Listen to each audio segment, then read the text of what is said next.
کیا، اس غار کے اندر اتر کر صفائی ستھرائی کر کے اندر داخل ہو کر میں اپنا بسیرا کرتی ہوں، اور رات کے اندھیرے میں آ کر چھپکے سے وہاں آ کر اپنے بچے کو جنم دینے کے لیے تیار ہوں۔ نہ نرس وہاں پر موجود ہے، نہ دائی موجود ہے، نہ کوئی خاتون موجود ہے، نہ کوئی انسان موجود ہے، نہ ہی کوئی ہیلپ کرنے والا فرد انسان موجود ہے۔ اکیلی ہی اکیلی خاتون اس غار کے اندر اتر کر اپنے بچے، اپنے لال حضرت ابراہیم علیہ السلام سرکار کو جنم دیتی ہے۔ جب لال باہر آتا ہے شکم سے، وہ اندھیرا تھا پھر اجالا ہی اجالا ہو جاتا ہے، روشنی ہی روشنی ہو جاتی ہے، خوشبو ہی خوشبو ہو جاتی ہے۔ بغیر کسی تاخیر کیے حضرت ابراہیم علیہ السلام سرکار کی والدہ محترمہ اپنے بچے کو جنم دیتی ہے، صاف ستھرا کرتی ہے، کپڑے میں لپیٹ کر وہیں غار میں چھوڑ کر باہر کی طرف آ جاتی ہے، اللہ کی بارگاہ میں فریاد کرتی ہے، مولا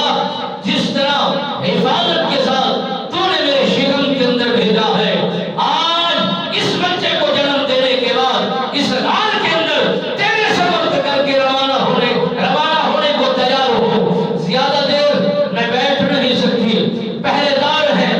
اور خطرات ہی خطرات ہیں، کسی کو کوئی خبر محسوس ہو گئی، کسی کو یہ بات کانوں تک پہنچ گئی، بچے کو بھی خطرہ ہو سکتا ہے،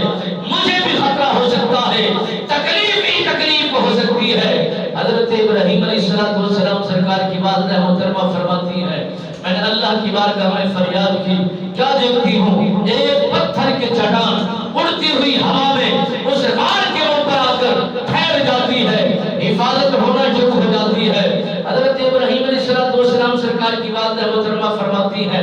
دل کا مفتی تکرار کر رہا ہے، اصرار کر رہا ہے، لال کو چھوڑ کے آئی ہے، اپنے حسن و جمال کو چھوڑ کے آئی ہے،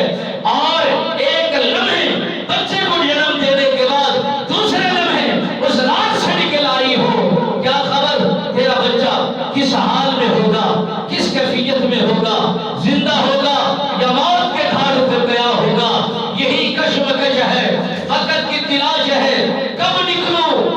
کس وقت نکلوں، کیسے نکلوں، کس خبر نکلوں، کسی کو کہیں خبر نہ پہنچے۔ رات کے اندھیرے میں جب زمانہ سو رہا تھا، سکون کی نیندیں کر رہا تھا، حضرت ابراہیم علیہ السلام سرکار کی والدہ محترمہ اب سفر طے فرما رہی تھی، جنگلات کا سفر کرتے کرتے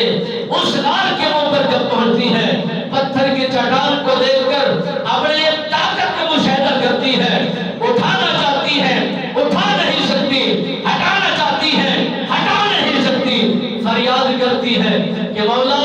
جی اگر امداد ہو جائے، مدد اور نصرت ہو جائے، ہاں اپنے لال کی حالت کو دیکھنا چاہتی ہوں، اس کے حسن و